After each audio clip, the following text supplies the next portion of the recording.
Gracias, muy buenas tardes, tengan todas y todos ustedes. Es un verdadero gusto estar esta tarde. Hoy vamos a platicar de un tema muy interesante que tiene que ver con la justicia internacional, la justicia supletoria, la justicia complementaria a las justicias locales o nacionales.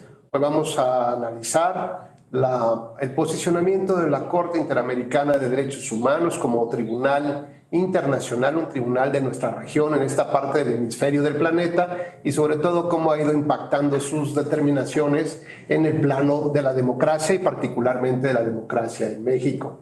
Me da mucho gusto saludar a todo el equipo de tecnologías educativas, de tecnologías de información de la Escuela Judicial Electoral que hace posible que podamos tener esta plática durante esta tarde. Igualmente un saludo muy cariñoso a la doctora Gabriela Rubalcaba, directora de la Escuela Judicial Electoral, y por supuesto al magistrado Felipe de la Mata Pizaña, quien siempre pone mucho interés y mucho cariño en que estos cursos de alta especialidad puedan llegar pues al mayor número de personas interesadas.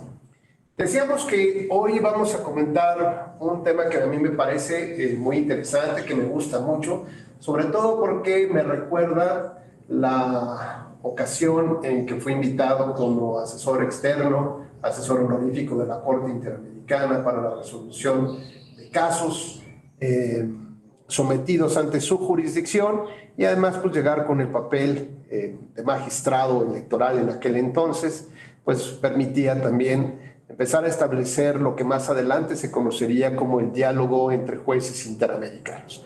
Así que bueno, pues este gusto para mí en particular, sobre todo por haber formado parte, aunque fuera un ratito, en estos temas de la Corte Interamericana, sobre la dinámica que llevan a cabo en lo interno para estudiar los casos, para someterlos a conocimiento de los jueces que integran la región jurisdiccional, hablando de estos temas.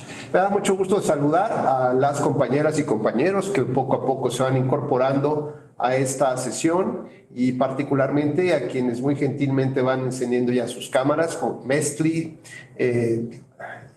Lahuitl Rodríguez, Ricardo Araujo, muy buenas tardes. Y bueno, pues poco a poco esperemos que se incorporen más compañeras y compañeros en esta charla. Por lo pronto, lo que les diría Mestli y Ricardo, pues vamos a tomar esta charla relajada, como una charla de amigos, una buena charla de café. Espero que ya lo tengan ahí a un lado. Y por favor, siéntanse con plena confianza para interrumpir en cualquier momento. Si tienen alguna inquietud, pues de una vez la podemos ir desahogando, si está dentro de mis capacidades poder resolverla. O si no, bueno, pues no importa. Se aceptan también chistes, comentarios, algo que permita justamente poder desahogar de una manera más ágil, más divertida esta tarde. Igualmente saludo a Jesús Alberto Robledo, que también se incorpora ya también con nosotros. Y bueno, pues sin mayores preámbulos, iniciamos entonces nuestra charla del día de hoy. Hoy te decíamos que vamos a platicar sobre las sentencias condenatorias de la Corte Interamericana de Derechos Humanos, pero bueno, pues antes de entrar al tema de fondo, me parece importante generar un conjunto de reflexiones para saber dónde nos vamos a mover y sobre qué vamos a discutir. Así que bueno, pues sean bienvenidas y bienvenidos. Iniciamos nuestra clase del día de hoy.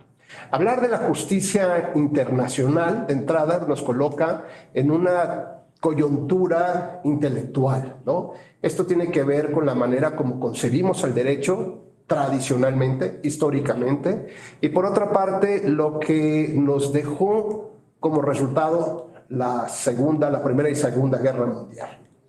Mientras la vida transcurría en apariencia tranquilamente, donde había cierta claridad de cómo debían actuar los jueces frente a la aplicación e interpretación de la norma, y por otro lado, pues esta manera como los jueces terminaron llevando al extremo la aplicación de la propia norma.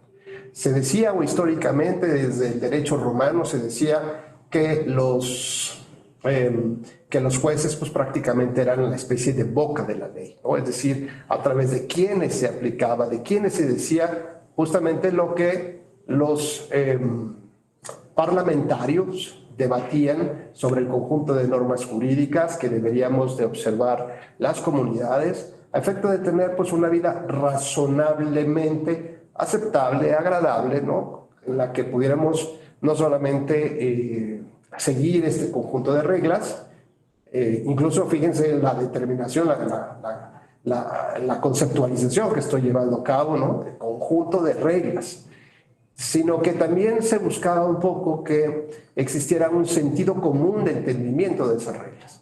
Con lo cual, digamos, un estado superior de conciencia del ser humano implicaba subir el nivel de ese sentido común. Ese sentido común que nos orilla, digamos, a tener algún conjunto de conocimientos mucho más refinados para la sana convivencia. Y eso podría empezar a sustituir justamente a las normas jurídicas de lo que todos nosotros creemos que debe ser el comportamiento en la sociedad. Así que bueno, pues mientras algunos carecen de este sentido común y encontramos en pleno 2023 gente que se estaciona en doble fila, a pesar de que, pues de que un par de metros más adelante tiene espacios para estacionarse. Pero la idea no, la idea es estacionarse ahí. O la idea es, ¿por qué tener que respetar el derecho del ciclista cuando yo voy primero por delante, ¿no? Entonces, bajo esta idea, parece ser que el sentido común, pues, no necesariamente es el más común de los sentidos. Pero esto definitivamente nos llega a que existan ciertas complejidades en el entendimiento del por qué ciertas personas actúan de tal manera. Lo cierto es que entonces ya el sentido común nos tendría que empezar a orillar a entender que hay otro conjunto de derechos, que hay otro conjunto de intereses, digamos, a nuestro costado, a nuestro lado, y que por lo tanto no somos los únicos individuos y no somos el centro del universo. De esta manera, pues me parece que el sentido común tendría que empezar a orientarnos a tener un comportamiento en sociedad de lo que podemos considerar que debe ser lo tolerable, ¿no? Así que dentro de lo tolerable vamos a ver qué tan refinado está nuestro sentido. Ricardo, si estás por ahí con tu micrófono y quisieras participar, si fueras tan gentil, por favor. Y buenas tardes, doctor. Déjame porque no te escucho, entonces habrá algún tema técnico aquí que deba de resolver. Dame un segundito, por favor. Buenas tardes.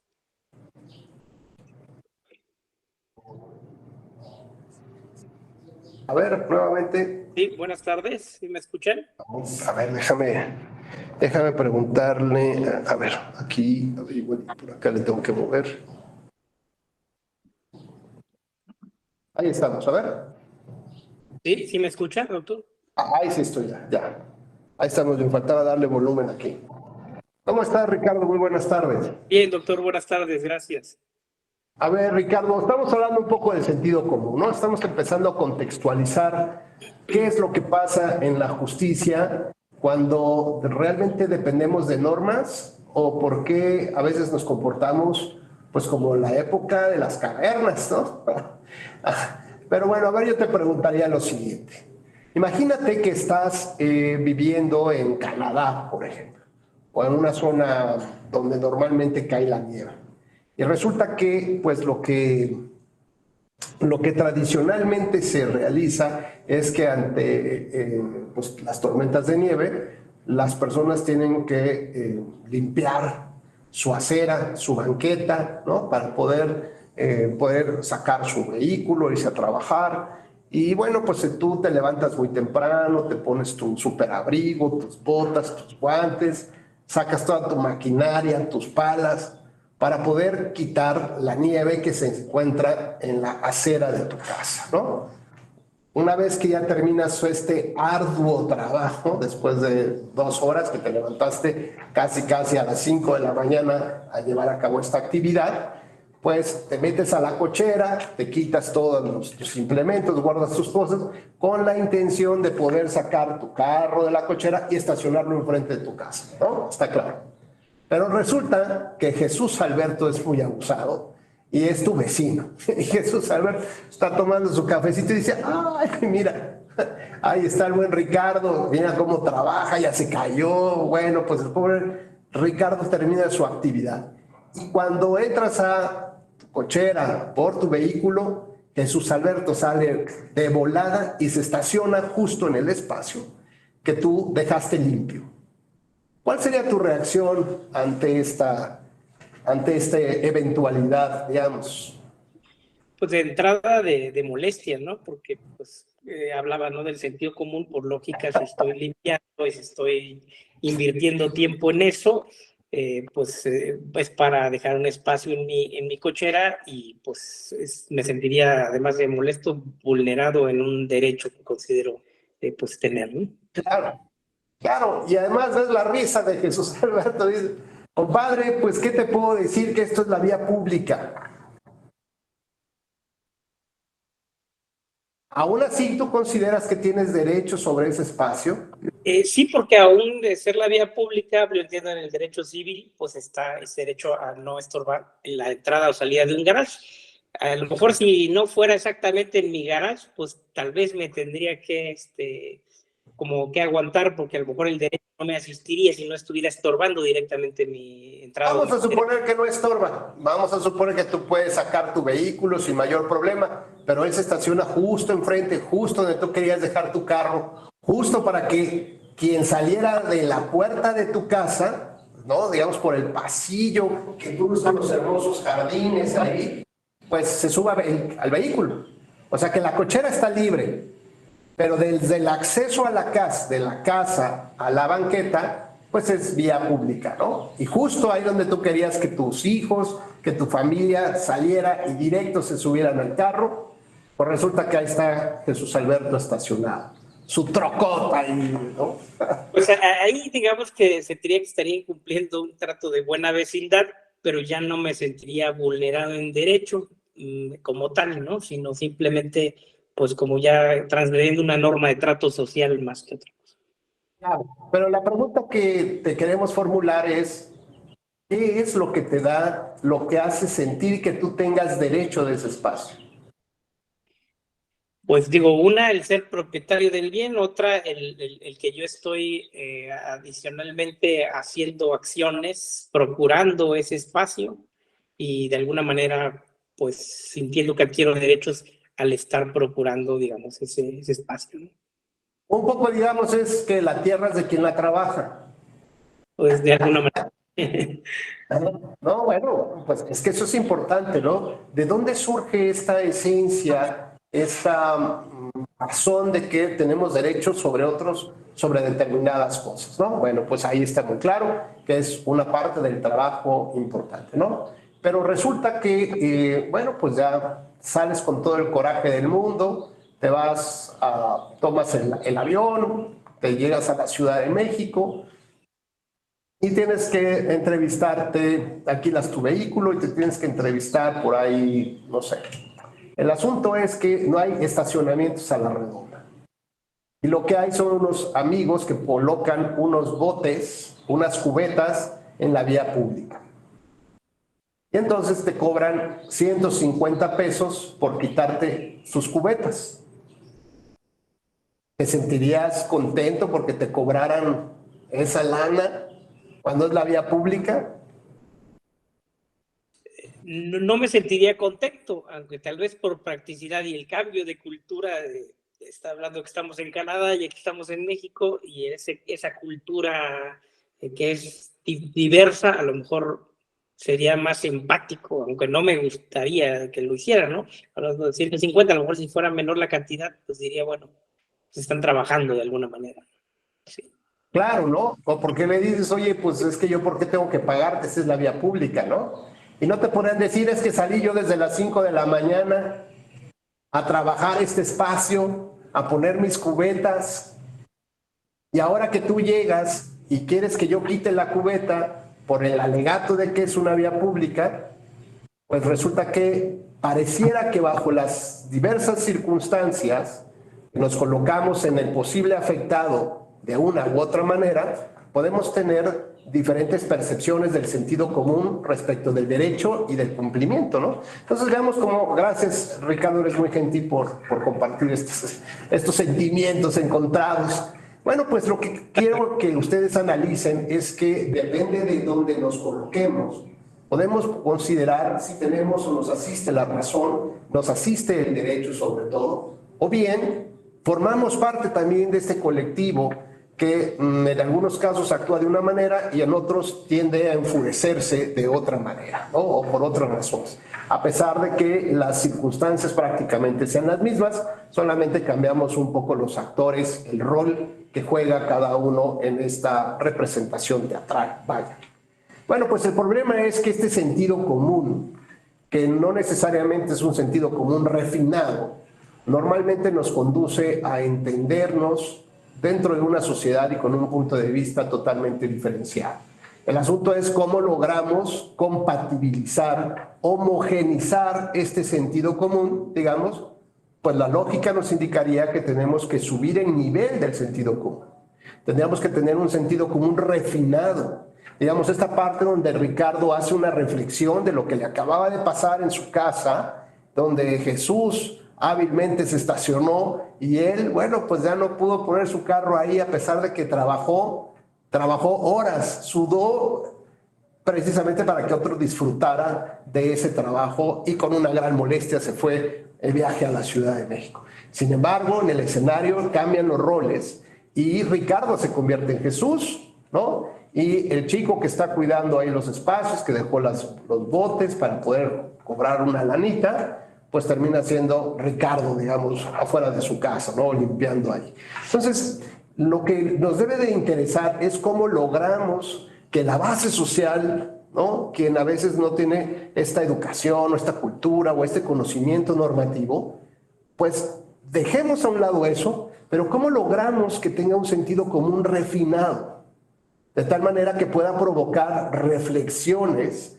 serias y profundas acerca de cómo ser compatible, tolerante dentro de una sociedad que tiene tantas ideas y tiene tantas formas de ser, ¿no? Y no solamente eso, sino que además hoy con el tema de la migración parece que los roles, la fisonomía de aquellos que considerábamos comunes, iguales a nosotros, pues terminan siendo como más bien diferenciados. Y si no, preguntémosles a los franceses. Vean el equipo de la selección de fútbol de Francia en el último mundial, pues parecería que ya no respondía la fisonomía a aquellos franceses que nosotros comúnmente nos imaginamos como son, ¿no? Porque la mayoría de los jugadores pues son descendientes de África, ¿no?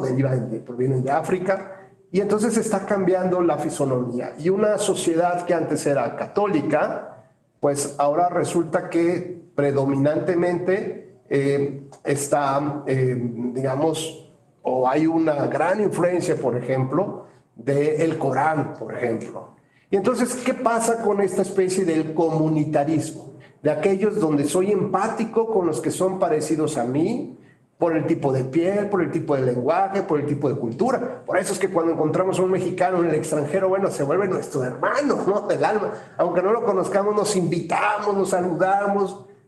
¿Por qué? Porque, bueno, este sentido de pertenencia y de identidad con tu cultura, con tu lenguaje, con tus chistes, con el doble sentido, ¿no? Pues parece que hay toda una historia previa entre las personas. Pero cuando la mayoría y quien empieza a tomar decisiones no son como tú, no se parecen a ti, empieza a haber algunos problemas en cuanto al sentido común y mayormente el sentido común refinado.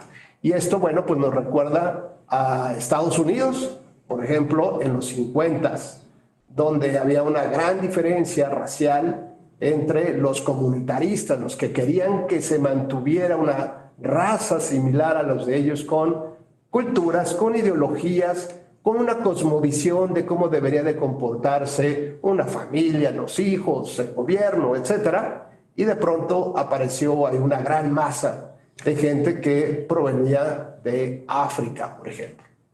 O bien, podríamos pensar lo mismo con los alemanes, que querían mantener la pureza de su raza, según algunas lecturas de algunos documentos nazis, por ejemplo.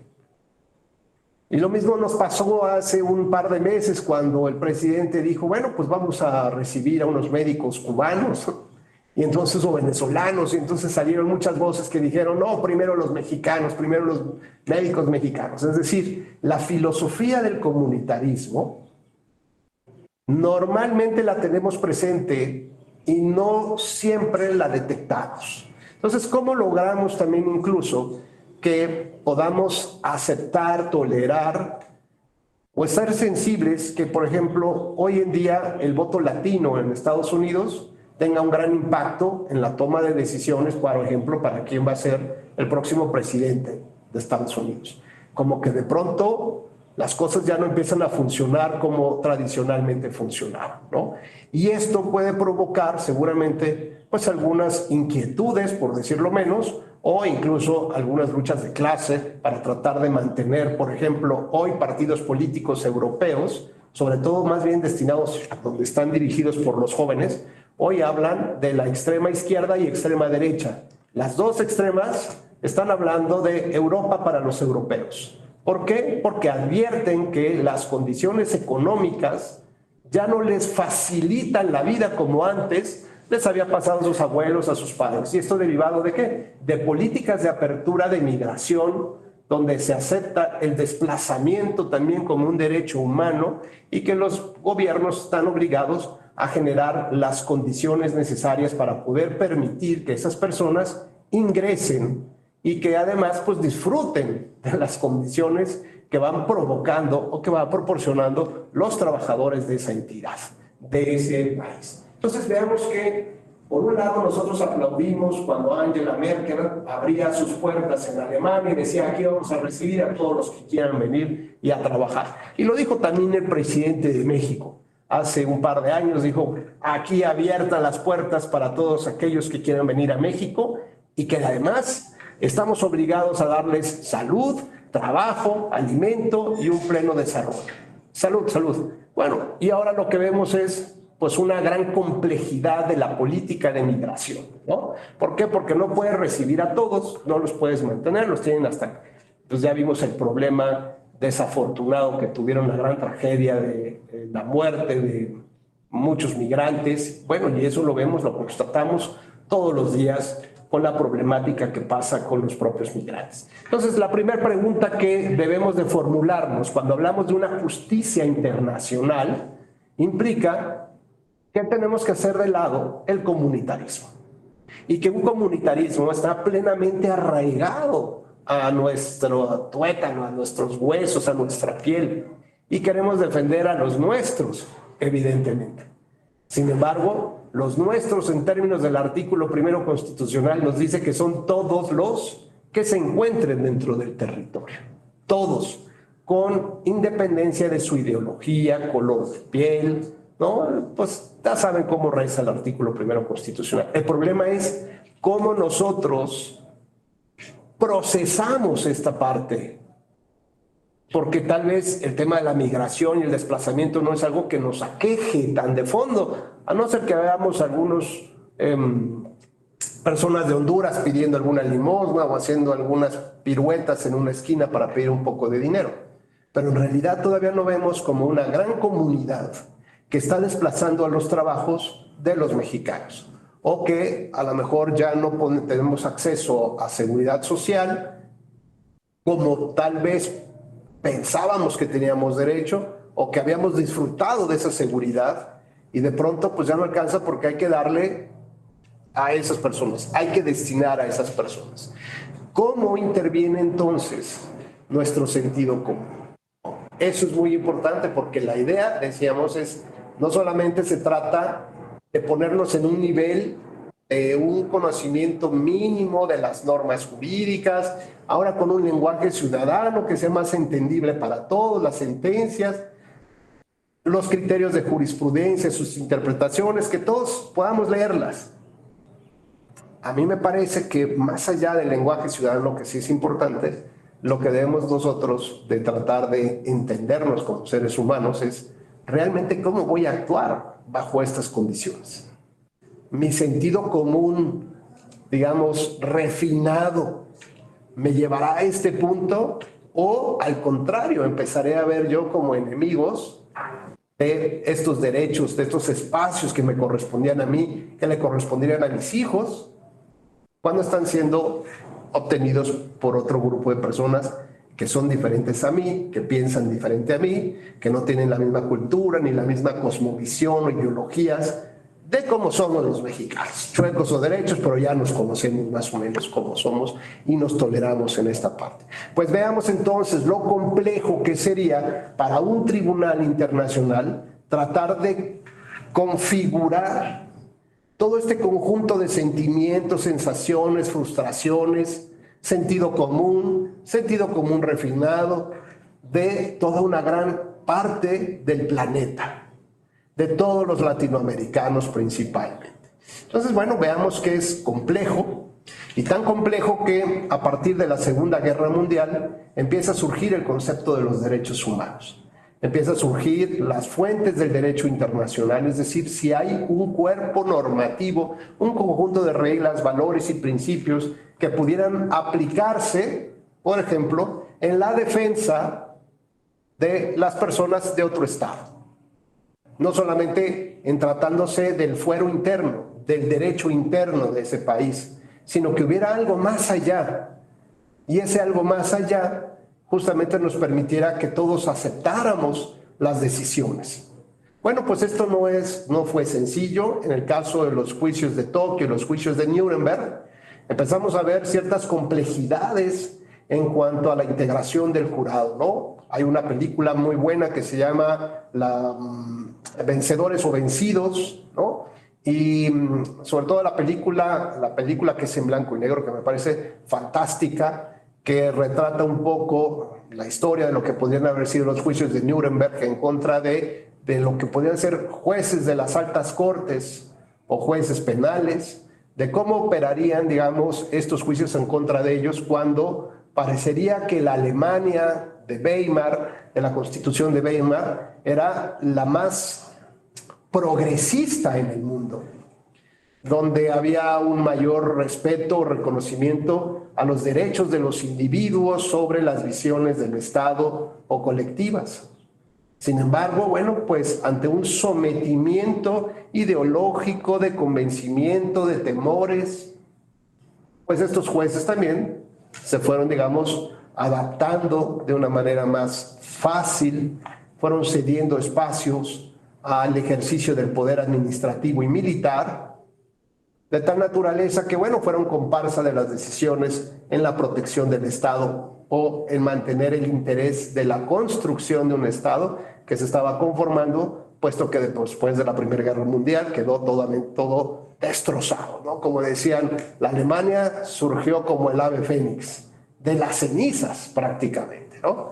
Bueno, pues estas ideas un poco en desorden que vamos platicando, nos permite un poco más o menos contextualizar qué pasa justamente con la justicia internacional. ¿Qué pasa cuando una corte mexicana determina que los tratados internacionales no pueden estar por encima de la Constitución? Que eso se trataría de actuar en defensa de la soberanía del Estado. Cuando tenemos una corte o tenemos funcionarios de altísimo nivel que desconocen los acuerdos de otros gobiernos soberanos para asumir el compromiso de respetar las decisiones de la Corte Interamericana y entender cómo funciona el sistema interamericano de los derechos humanos. ¿A qué se comprometen? ¿Por qué se comprometen? ¿Y cuáles son las consecuencias de sus compromisos? Incluso, ¿hasta dónde llegaría la posibilidad de no acatar las decisiones de un tribunal internacional? Bueno, tenemos tribunales internacionales o regionales como el de la Corte Interamericana con sede en San José de Costa Rica, tenemos un tribunal europeo de los derechos humanos y un tribunal africano también, ¿no? Entonces, digamos, son como los líderes a nivel internacional en el tema de los derechos humanos. Así que si ustedes se preguntan de dónde abreva la Corte Interamericana para resolver sus casos, qué fuentes consultaría de que le ilustraran, pues bueno, pues tiene el primer referente, evidentemente, es el Tribunal Europeo de los Derechos Humanos, el segundo es la Corte Africana, y el tercero, pues son tribunales constitucionales que considera de vanguardia, ¿no? Normalmente el Constitucional Alemán es uno de los primeros referentes, y el Tribunal Constitucional Español, ya un poco menos, la Corte Norteamericana y, en fin, de donde pueda abrevar justamente los tribunales para ilustrar un poco sus criterios que van a asumir. ¿Hasta aquí alguna duda o algún comentario, alguna reflexión? ¿No? Bueno, pues entonces tenemos que, derivado de la Segunda Guerra Mundial, empiezan a surgir estas ideas de los derechos humanos, del derecho internacional y cómo debería de haber órganos que apliquen el derecho internacional. Entonces, ¿cuáles son las fuentes del derecho internacional? Pues serían los tratados internacionales, las convenciones, donde los países o principalmente los vencedores se ponen de acuerdo en cuáles son las consecuencias de ir a una guerra y perder. ¿Cuáles son las consecuencias o cómo deberías de tratar a los prisioneros de guerra? Si podrías darle una amnistía, un perdón a un dictador, por ejemplo. ¿O qué pasa con la población civil? ¿La puedes utilizar como un escudo humano? ¿Puedes cometer crímenes en contra de los ciudadanos? ¿O la lógica es que puedas atacar zonas estratégicas de un país para su rendición? Es decir, bueno, pues imagínense ustedes que tenemos a Mesli, que va por parte del gobierno mexicano, a Ricardo, que va por parte de Estados Unidos, a Rubén por parte de Japón, y entre nosotros tenemos que empezar a delinear cuáles son las reglas que deberíamos de seguir a nivel internacional. Pues suena padrísimo, ¿no? Estar sentados así en una gran mesa, discutir cuál sería el artículo primero de esa convención internacional, y bueno, pues cada quien estaría estableciendo sus prioridades. Y a lo mejor Mesli dice, bueno, a mí lo que más me preocupa son los ciudadanos, los niños. Si yo advierto que va a haber un bombardeo, podríamos declarar una especie de paz durante 48 horas para poder sacar a la población y ya después nos damos de cate si quieres, ¿no? Pero pues hay que cuidarlo. Entonces este sería, digamos, un tratado internacional que en esta semana, en estas horas, se está aplicando en Libia, por ejemplo. Están sufriendo un bombardeo, que hay una guerra constante, permanente. Hoy se decretó un espacio, digamos, de paz durante 24 horas para poder utilizar un corredor humano y poder sacar a la mayor parte de la población, ¿no?, de esa zona para refugiarlos en otro lugar, porque la semana anterior y estas horas subsecuentes va a venir otro bombardeo.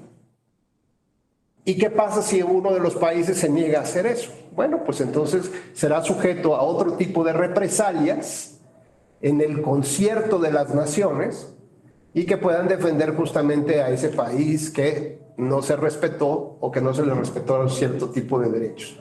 O otro, por ejemplo, Ricardo está muy interesado en cómo proteger zonas culturales, tradicionales, históricas, que son las que nos identifican también con nuestra historia y nuestra cultura humana, ¿no? Por ejemplo, pues eso tal vez diría, no puedes bombardear este tipo de edificios o de iglesias o de monumentos porque pues eso lo tendrías que respetar. Por ejemplo, en esta última guerra con Rusia, pues se dinamitó, se explotó parte de unos ductos que proveían el gas para la época de diciembre hacia Europa, provenientes justamente de Rusia, ¿no? ¿Y esto qué iba a suceder? Bueno, pues la gente se iba a morir de frío porque no tendría acceso al gas para poder calentar su casa, su vivienda, ni mucho menos. Entonces veamos cómo hay una gran serie de elementos que están rodeando pues justamente el tema del derecho internacional. Estas fuentes del derecho internacional forzosamente tienen que ser tratados internacionales. Pero volvemos otra vez a la misma pregunta, Mesli. ¿Y si yo no quiero respetarlos? ¿No habría un sentido común internacional de lógica de entendimiento entre las naciones de que así deberíamos de funcionar? Finalmente estamos nosotros en este mundo y así deberíamos de funcionar. Los actores seguirán, pero las instituciones quedarán, las normas quedarán. ¿Para qué? Pues para mejorar las condiciones de las personas.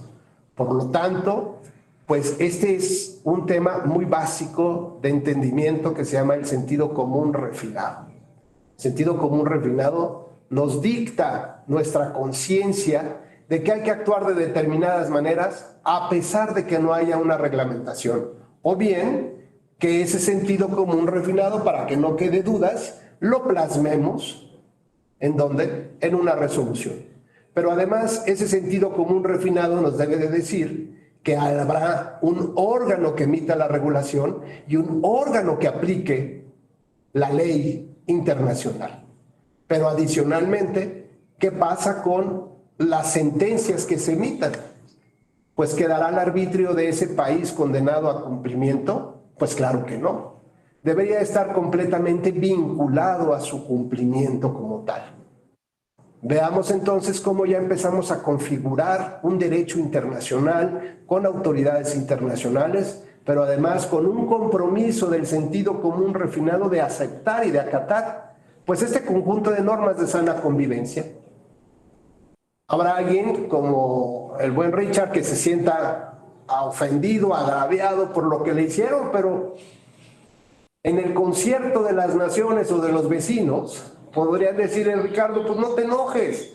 La siguiente vez, pues pones unos botes o la siguiente vas y te la estacionas ahí enfrente. O como dice Ricardo, pues a ver, porque además yo veo que es un hombre muy serio y tranquilo, mesurado, pues no se le va a ir a batazos. Otro sí, otro rupestre va y le raya la camioneta y lo agrede, le rompe el vidrio y lo que sea, ¿no? Y se arma una guerra campal ahí. Pero Ricardo, bueno, pues tratará de hacer entender en el sentido común refinado que debe haber una sana convivencia vecinal y que si él está viendo que está trabajando y generando un espacio, pues vaya, no vayas a estaciones ahí, ¿no?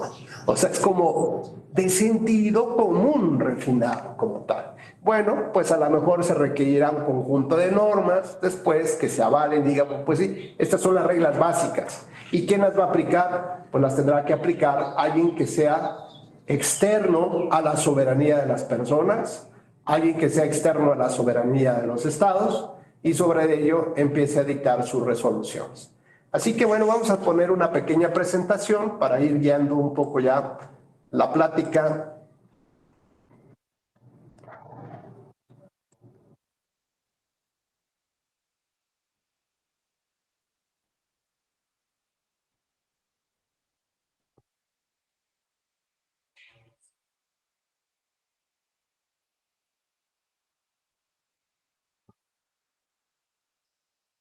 ¿Ahí se ve bien? Perfecto. Bueno, vamos a platicar brevemente del Sistema Interamericano de Derechos Humanos. Me encuentran en el Twitter como Rubén Becerra, RB de Victoria, para todos aquellos que quieran seguir haciendo comunidad también en las plataformas digitales. Esta es la casona que se encuentra en San José de Costa Rica y que hospeda justamente a la Corte Interamericana de Derechos Humanos.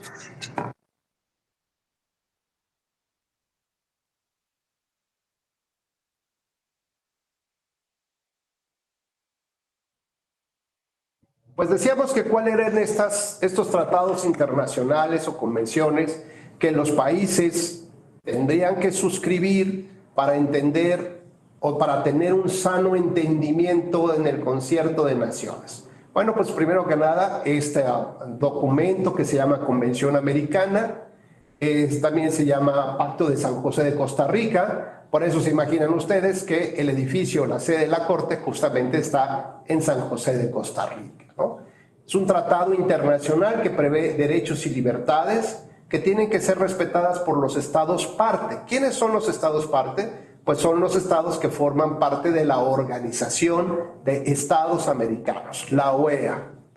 Esta convención establece que tanto la Comisión Interamericana de Derechos Humanos como su Corte son los órganos competentes para conocer los asuntos relacionados con el cumplimiento de los compromisos que contraen los estados partes de la convención y aparte regula el funcionamiento interno de cada uno de ellos. Entonces ya vemos que existe una regulación internacional, por lo menos de esta parte del hemisferio, que se llama Convención Americana o Pacto de San José de Costa Rica, que establece dos órganos, la Comisión y la Corte Interamericana, y que están, digamos, reconocidos por todos los estados que decidieron unirse en esta mesa, que se denominó Organización de Estados Americanos, la OEA, y que bueno, lo que van a hacer es vigilar el cumplimiento de los compromisos que vamos contrayendo.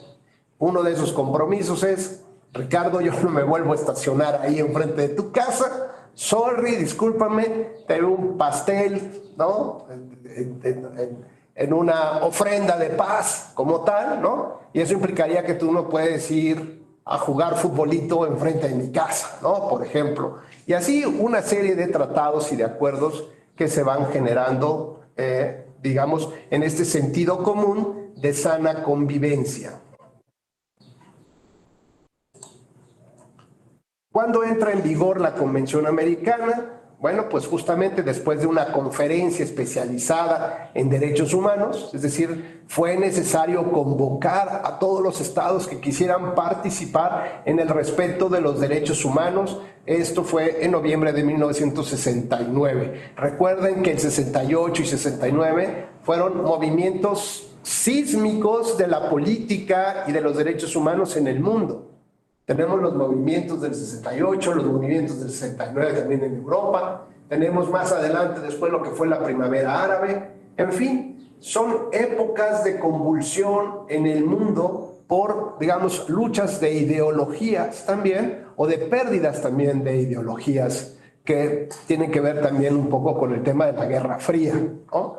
Recordarán que un año después Estados Unidos llega a la Luna, o así se quiere vender, y con esto pues establecer una preeminencia en la carrera espacial sobre la URSS, ¿no? Como tal, y a partir de ahí se da toda una especie de boom en lo que tiene que ver con la carrera espacial, con los satélites y en fin, un montón de cosas. Entonces todavía estamos hablando entre los 50, 60, finales, principios de los 70, Messi, de la época de los espías, ¿no? Esto es interesante, cómo se estaban robando los planos de la construcción de determinadas bombas, por ejemplo, de determinados submarinos, en fin, porque estamos, insisto, en la famosa Guerra Fría. Sin embargo, la vigencia de este documento pues se da a partir de 1978, 9 años después, cuando entra en vigor, o los países ya deciden entrar de lleno y aceptar las consecuencias o la vinculación de los justo de los articulados que se están planteando ahí. ¿Cuáles son los estados partes de la convención? Los que ya han ratificado este conjunto de reglas pues son desde Argentina, Barbados, Bolivia, Brasil, Chile, Colombia, Costa Rica, República Dominicana, Ecuador, El Salvador, Granada, Guatemala, Haití, Honduras, Jamaica, México, bueno, y todos los que siguen ahí la famosa lista. Venezuela presentó en 2012 un instrumento de denuncia de la Convención Americana. ¿Esto qué significa? Bueno, pues significa el retiro de la Convención. Venezuela hoy en día no forma parte de la Convención Americana, lo que no significa que los hechos anteriores a su salida no puedan estudiarse y no puedan analizarse.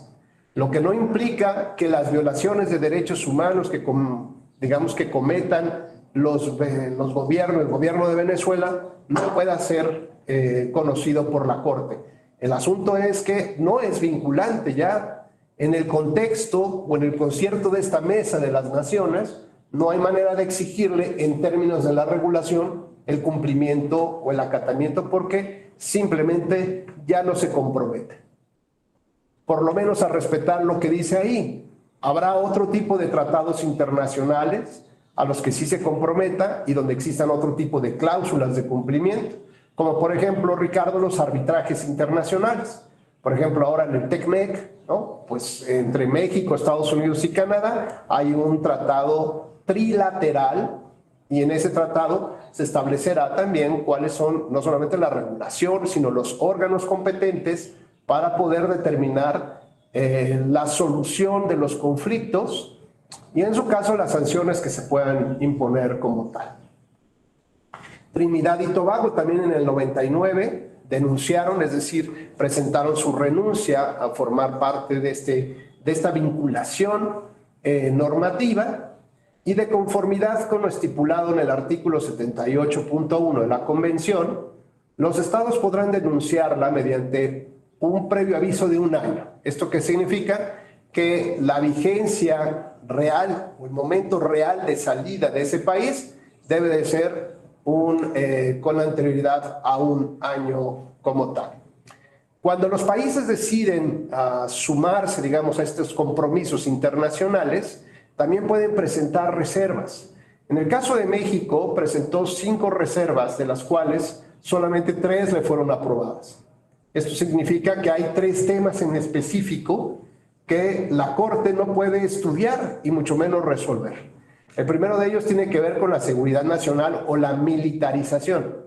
El segundo tiene que ver con la discusión filosófica o bioética de cuándo surge la vida. Por lo tanto, la Corte no podría resolver temas de penalización o despenalización del aborto. Y la tercera, lo que tiene que ver con los temas electorales. Son las 3 reservas que fueron aceptadas, digamos, por toda esta instrumentación internacional, en las cuales no puede conocer de estos 3 asuntos. Pues les llamará la atención entonces el título de nuestra conferencia, ¿no? Las condenas de la Corte Interamericana y su influencia en la democracia mexicana. Bueno, pues entonces hay que entender que estas reservas tenían que ver con procesos electorales. Y estos procesos electorales son solamente una pequeña partecita de la democracia. La democracia es algo mucho más grande y solamente los procesos electorales forman una partecita de la misma. ¿Cómo tal? ¿Hasta aquí alguna duda o comentario? No, doctor. ¿No? Avanzamos entonces con nuestra presentación. Digamos que, ¿en qué cosas se pusieron de acuerdo para reconocer estos derechos humanos de las personas? Bueno, pues digamos que la convención principalmente tiene 2 partes. La primera, en ella se establece la obligación de los estados de respetar los derechos y libertades que están establecidos en la convención, así como el deber de adoptar disposiciones de derecho interno para hacer efectivo el goce de tales derechos.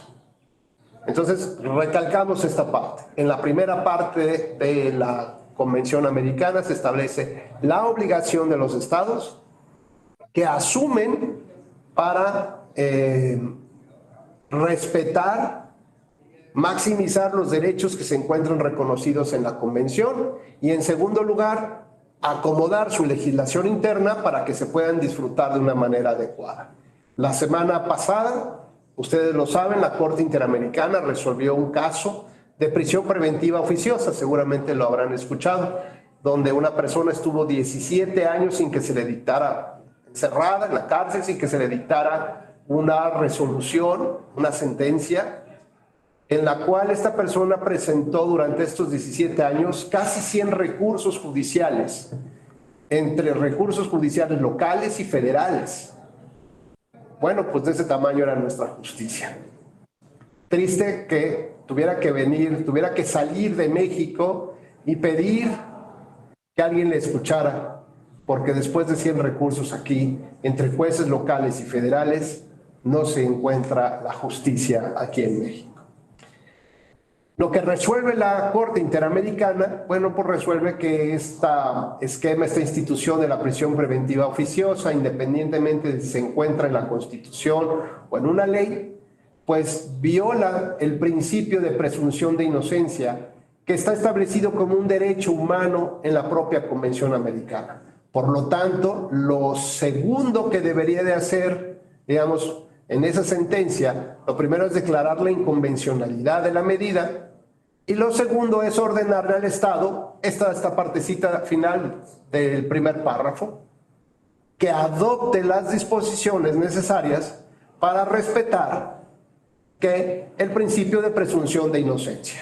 Entonces, por eso tendrá que venir una modificación a la Constitución y a las leyes penales, precisamente para evitar que en automático se dicte la prisión preventiva oficiosa. En todos casos tendrá que ser una prisión preventiva justificada, independientemente del tipo de delito que se persiga. ¿Hasta aquí vamos bien?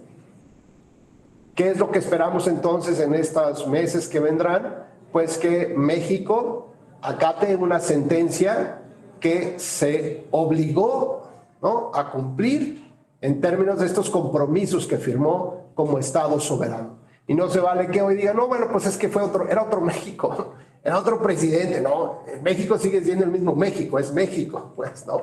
Entonces, ni modo, tienes que asumir lo que antes se suscribió y lo que se firmó. Por ejemplo, en la época del presidente Calderón, se quiso retirar o tenían la idea de que se retirara una de estas excepciones.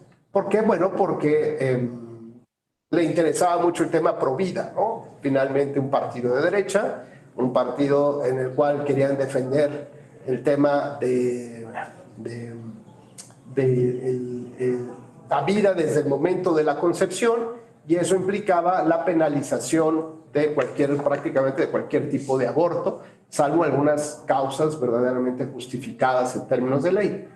Lo cierto es que, bueno, pues a pesar de que recuerdo muy bien cómo lo dijo en televisión y que lo que iba a hacer y que iba a mandar la iniciativa al Senado para que el Senado a su vez lo aprobara y lo remitieran a la OEA, bueno, pues parece ser que ya después algún asesor se le acercó y le dijo, oiga, es que no es tan sencillo, ¿no? ¿Y por qué? Porque el propio reglamento o la ley que regula el tema de las excepciones establece que así como el retiro debe ser anunciado un año antes, pues también el retiro de una excepción tendrá vigencia hasta el siguiente sexenio, es decir, hasta el siguiente gobierno, porque puede ser por una situación de momento, de moda, de interés para un gobierno actual y que lo utilice en su beneficio. Y aquí no funciona el sistema en el beneficio del gobierno actual, sino que tendría que haber dejado pasar un gobierno adicional, otro sexenio pues, y finalmente ya empezaría a correr como los tiempos necesarios para que, o los procedimientos para que se eliminara esa excepción común. En la segunda parte, como dice nuestra presentación, consagra los siguientes derechos y libertades: el reconocimiento de la personalidad jurídica, el derecho a la vida, a la integridad personal, prohibición de esclavitud y servidumbre, derecho a la libertad personal, principio de legalidad y la de retroactividad, derecho a la indemnización, protección de la honra y de la dignidad, libertad de conciencia y de religión, de pensamiento y de expresión, de rectificación o respuesta, derecho de reunión, libertad de asociación, protección a la familia, al nombre, derecho al nombre, derechos de los niños, nacionalidad, propiedad privada, de libertad de tránsito, residencia, derechos políticos, que es el que nos vamos a abordar, igualdad ante la ley, protección judicial, desarrollo progresivo de derechos económicos, sociales y culturales. Bueno, pues básicamente este es el conjunto de ingredientes que forma parte de la gran ensalada que se llama Convención Americana de Derechos Humanos. Estos son todos los ingredientes que encontramos ahí.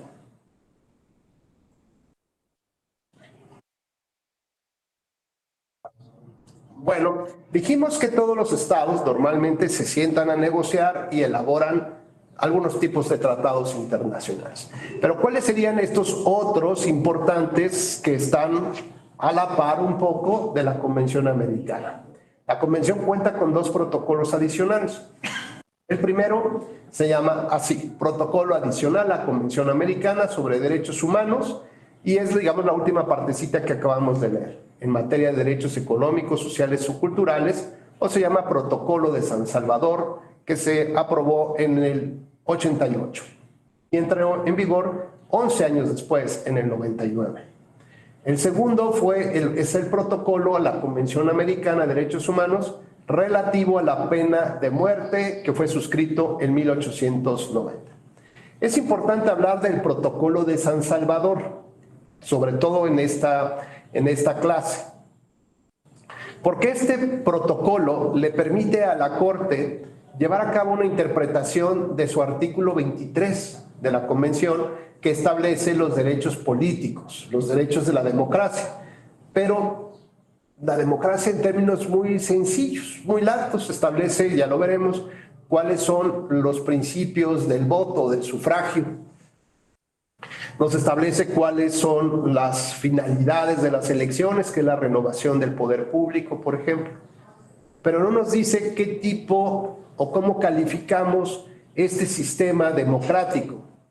Pues bien, el Protocolo de San Salvador se utiliza o lo utiliza la Corte para reinterpretar el artículo 23 y con ello determinar que lo que está centrado, digamos, lo que subyace de ese texto normativo se llama democracia representativa.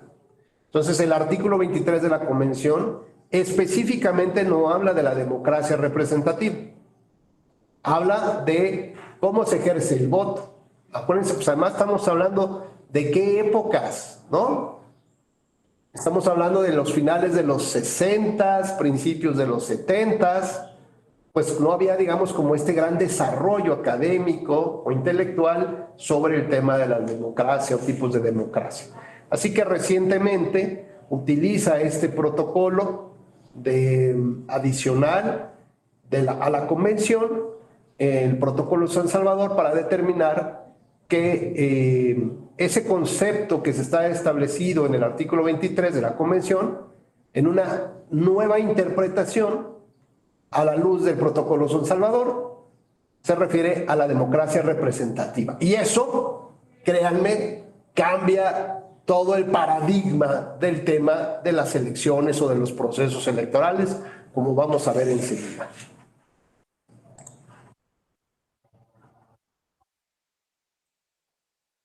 Bueno, pues un conjunto aquí nada más de conceptualizaciones que seguramente ya las tienen muy presentes.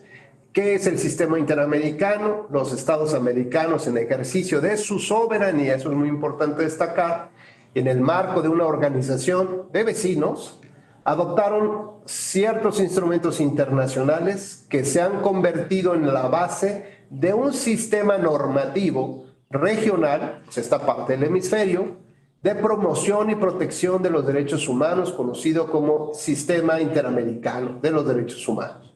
Este sistema reconoce, o sea, los ubica, pero además los define, los contextualiza, busca cuáles establecer sus núcleos y a veces también establece cuáles son sus alcances o sus límites o su propio desarrollo. A través de este sistema se crean los dos órganos que ya vimos, la Comisión y la Corte. Inició formalmente con la aprobación de la Declaración Americana de los Derechos y Deberes del Hombre del 48. Bueno, pues ya vemos que cuenta con todos estos instrumentos, ¿no?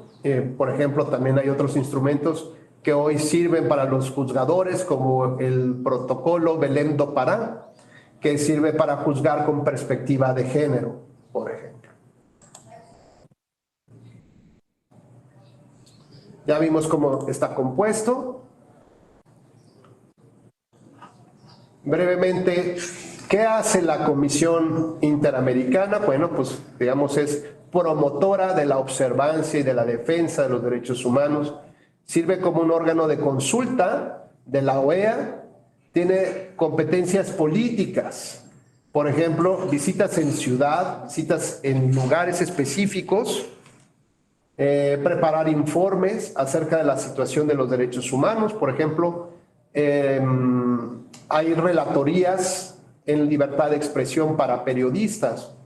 Hay relatorías en el tema de la percepción de corrupción de la justicia de los países, por ejemplo, del tráfico de personas, de la venta de mujeres, o de niños, de órganos, en fin, pues digamos, este es un órgano de consulta, un órgano que va y hace visitas para ver, por ejemplo, cómo la están pasando los presos en Cuba, o en Nicaragua, en Venezuela, o en México, cómo funcionan las cárceles, pues ya se podrán imaginar. Vean ustedes cuál es el expertise de cada uno de ustedes y seguramente si entran el ratito en la noche a la página de la Comisión Interamericana van a encontrar una gran cantidad de cursos de capacitación. Por ejemplo, ahora están los temas de transparencia digital, de cómo ser un buen gobierno digital en términos de transparencia y de cumplimiento normativo. Hay cursos de observación electoral, por ejemplo. Igual, pues ahí, les insisto, cualquier cantidad de cursos y convenios que puedan ustedes obtener, por ejemplo, si son catedráticos de alguna universidad o directores o de alguna institución pública, pues seguramente podrán enviar un correo electrónico para decir que tienen la posibilidad de enviar a un conjunto de chavos, por ejemplo, para que vayan a hacer una pasantía, o ustedes mismos hacer una pasantía desde, me parece que va de 3 meses hasta 6 meses, y me parece que el aprendizaje que podrían obtener ahí, como yo lo obtuve en la Corte Interamericana, bueno, es padrísimo, porque además uno se acerca, se hace amigo de verdad para toda la vida de un grupo de personas que piensa diferente, que siente diferente, pero que al mismo tiempo tenemos elementos comunes de ese sentido común de cómo deberían de funcionar las cosas en términos, pues de eso, ¿no? Porque, digamos, de que somos vecinos. Y, por ejemplo, he tenido amigos que fueron a la corte que fueron brasileños, otros que vinieron de Argentina, de Chile, del Perú, del Ecuador. Bueno, pues con todos ellos tengo una gran relación todavía y además nos identificamos, digamos, como en este círculo cercano al tema de los derechos humanos, y cada vez que podemos, pues nos mandamos o que sea una porra, ¿no? Un apapacho ahí en las redes sociales de lo que están haciendo.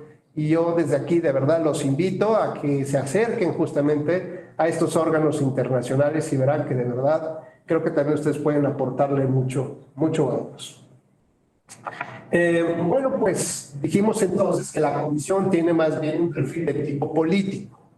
Y finalmente, cuando nos ubicamos en un, digamos, en un contencioso, en un juicio ya abierto, pues hay que recordar, estimado Ricardo, que quien se sienta aquí en el banquillo de los acusados, pues ¿quién es? Tú mismo respondan. ¿Quién se sienta en el banquillo? ¿A quién sentamos en el banquillo de los acusados? Al Estado, ¿no? Al Estado. Ubicas a un boxeador que se llama algo así, no sé si se pronuncia así, pero se llama Mike Weather. ¿Sí? Que le puso una maraquiza a nuestro boxeador, el Canelo. ¿Sí? ¿Te acuerdas? Bueno, pues imagínate que Mike Weather está sentado aquí y su contrincante es Rubén Becerra aquí. ¿Sabes qué me va a hacer? No, bueno, me pestañea y me tira. ¿Qué puede hacer un Estado cuando tú pones a su rival, que son las víctimas o los familiares de las víctimas? ¿Qué crees que haga? Ah, hijo, o sea, me estás denunciando, me estás quemando en el concierto internacional de que yo desaparecí a tu papá. Pues ¿sabes qué voy a hacer? Espérate, como dirían los chavos, no, espérate el recreo. Vas a ver cómo te va a llover. Y lo menos que voy a hacer es desaparecer a tu familia allá. Voy a desaparecer a los testigos, los correos electrónicos que citas que intercambió entre la Marina y el Ejército, pues no los vas a encontrar ni en el Wikileaks ni en ninguna de esas cosas, en el Guacamaya. Voy a desaparecer todo, porque estoy hablando con el Estado. ¿Qué tiene el Estado? ¿Dinero? Puta, miles y miles de millones. ¿Tiene profesionales a su servicio que pueda contratar a los mejores abogados del mundo? ¿Tiene la posibilidad de opacar, de ser opaco en toda la información que se le pida, desaparecer expedientes e incluso hasta personas? Por lo tanto, yo no puedo sentar aquí a la víctima o a los familiares de la víctima. Tengo que sentar a alguien, pues aquí por lo menos del tamaño del Canelo, ¿no? Para que se den un entre ellos dos. ¿Quién se sienta entonces aquí como el denunciante? Pues es esa, la Comisión Interamericana de Derechos Humanos. Así que en el, digamos, en el procedimiento normal es que la víctima o los familiares de la víctima acuden a la comisión. La comisión evalúa si el caso tiene los méritos suficientes como para demandar a ese Estado, porque además se mete en una bronca. O sea, una bronca política, internacional, poner en el banquillo de los acusados ahí, tal vez algún presidente en funciones o expresidente, no es un tema menor, o al militar de más alto rango. decir que su ejército anda desapareciendo ahí a los ciudadanos o a los periodistas por órdenes del jefe, no es un tema menor.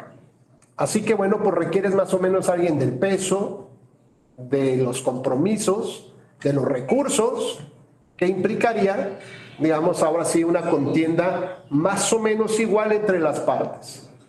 Por lo tanto, quien demanda en realidad es la Comisión Interamericana, porque lo que se da cuenta la Corte es quién tienes sentado en el banquillo de los acusados. Por otro lado, realiza también funciones con casi una, función judicial. Dentro de la competencia puede recibir denuncias de particulares relativas a las violaciones de derechos humanos, examina las peticiones, adjudica los casos en el supuesto de que se cumplen requisitos de admisibilidad. Y lo que puede hacer es decir, oye, Estado, a ver, mira, aquí hay un reclamo, pongámonos de acuerdo cómo resuelven ustedes el problema. Primero les vas a reconocer públicamente y privadamente que le violaste los derechos. No, yo no me meto en eso, es mi gobierno. Fueron otros, pues no lo sé. El asunto es que si lo aceptas, pues avanzamos y ya no judicializamos, llamémoslo así, el caso.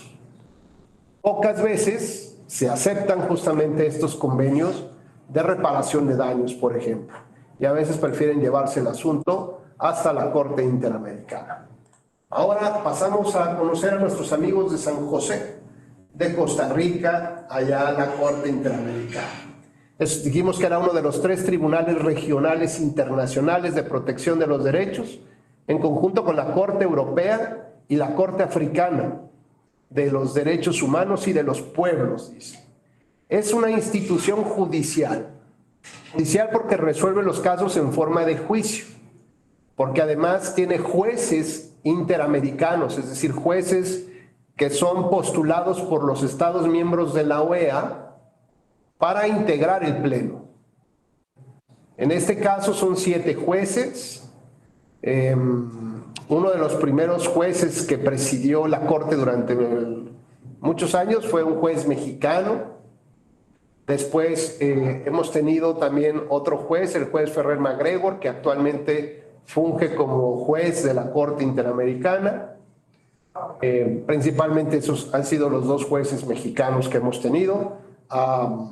Ha habido jueces, presidentes peruanos, uno de Costa Rica, en fin, cada cierto periodo hay nombramiento de los jueces para ver quiénes se asumen, quiénes entran en este tipo de funciones. La Corte Interamericana tiene como objetivo principal, pues, aplicar las reglas que se dieron los estados que integran este club, esta organización de estados americanos. Y vigila también que se cumplan estos compromisos.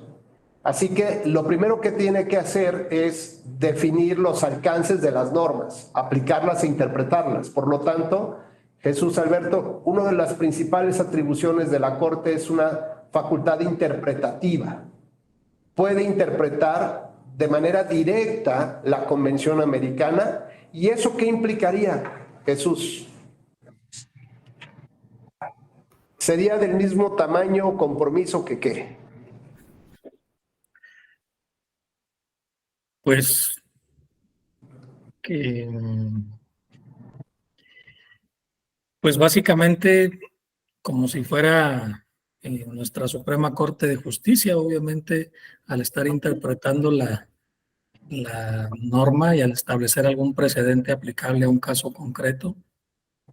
No, fíjate que más bien, imagínate que te reúnes con, ¿tienes hermanos y hermanas? Sí. Bueno, imagínate que se reúnen ustedes. Tienen una reunión de hermanos y hermanas para discutir temas relevantes que les conciernen a ustedes. Una herencia, la salud de los papás, lo que tú quieras, ¿de acuerdo? Bueno, pues resulta que nombran ustedes a tu hijo mayor como su representante ante, pues para que haga los trámites que deba de hacerlos, ¿de acuerdo? Ustedes lo nombran. Cuando tu hijo tiene una duda de los acuerdos que tiene, tiene dos opciones. Una es decirle, oye papá, reúne otra vez a tus hermanos para que discutamos porque acá hay una duda técnica, ¿no? Y entonces, oigan hermanos, vuélvanse a reunir. Otra vez, es la 8ª vez, Jesús, en este año, pues hay que ser más claros. Y resulta que en esa 4ª, 5ª reunión se les ocurre decir, oye Jesús, vamos a darle a nuestro sobrino, a tu hijo, facultades plenipotenciarias. ¿Qué significa esto?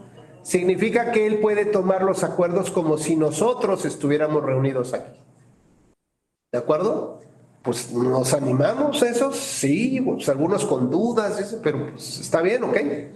Asumo y me comprometo a respetar lo que mi representante termine diciendo de lo que debe de ser la norma, ¿de acuerdo? Entonces la pregunta más bien iba en este sentido, porque aquí tendría yo que tener a cada representante de los gobiernos que forman parte de la OEA, sentarnos a cada rato para discutir.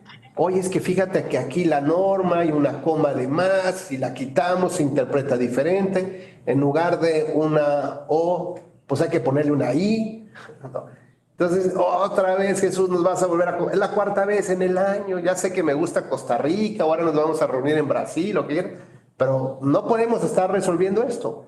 Dejemos que la Corte, que es un tribunal, que es el tribunal en el cual nosotros estamos confiando, dejemos que la Corte, ella interprete. Y las decisiones que tome es como si nosotros estuviéramos tomando esa decisión. No nuestra Corte mexicana, esa la dejamos a un ladito.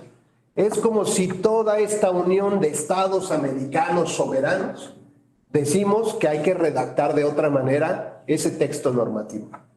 ¿No nos podemos reunir? No. Dejémosle que la Corte lo interprete y nosotros vamos a asumir como si fueran propio esa interpretación de la Corte. Entonces ahora sí vemos que la fuerza que tiene la interpretación de la Corte es una fuerza que nos obliga a todos a pasar como si nosotros nos estuviéramos comprometiendo en un nuevo tratado internacional. Por eso es que a mí la verdad es que me da pena ajena que las discusiones que ha tenido nuestra Corte mexicana desde el caso Radilla Pacheco y ahora con este otro tema de la prisión preventiva oficiosa han sido en el sentido de decir, ¿y por qué nosotros? ¿Y por qué México? Oye, pero es que hay casos también, fíjate Jesús, donde México no está sentado en el banquillo de los acusados, fue Argentina. ¿Y por qué nosotros? O sea, ¿por qué nosotros tenemos que acatar lo que está interpretando de la norma? Pues porque no has tomado la clase con Rubén Becerra, hombre, por eso. Porque no te has dado cuenta cuál es la esencia de este contexto internacional. Porque tú asumiste como un gobierno soberano. No me puedes decir que estaba enfermo mental. No, es un gobierno soberano y te asumes. Lo que se comprometió él, tú tienes que seguir. Y si no, hay un conjunto de reglas que ya vimos, pues renuncia a la Corte, pero te tardas un año. O quieres poner otras excepciones, te tardas 2 gobiernos diferentes para que tengan validez esas. O sea, no nos chupamos el dedo, conocemos a nuestros vecinos y más a los latinoamericanos cómo se las quieren gastar. Entonces nuestra Corte mexicana, fíjate, ha dicho, pero eso se llama soft law. ¿Y eso qué significa? Y así lo dijo en una jurisprudencia. Ese soft law implica un derecho suave, descafeinado, que podría ser ilustrativo, Mestre, ¿no? Como orientador, pero pues igual y pues no lo queremos ver. No, tu representante está ahí a través de las decisiones de la Corte, interpretando de manera directa los preceptos de la Convención Americana.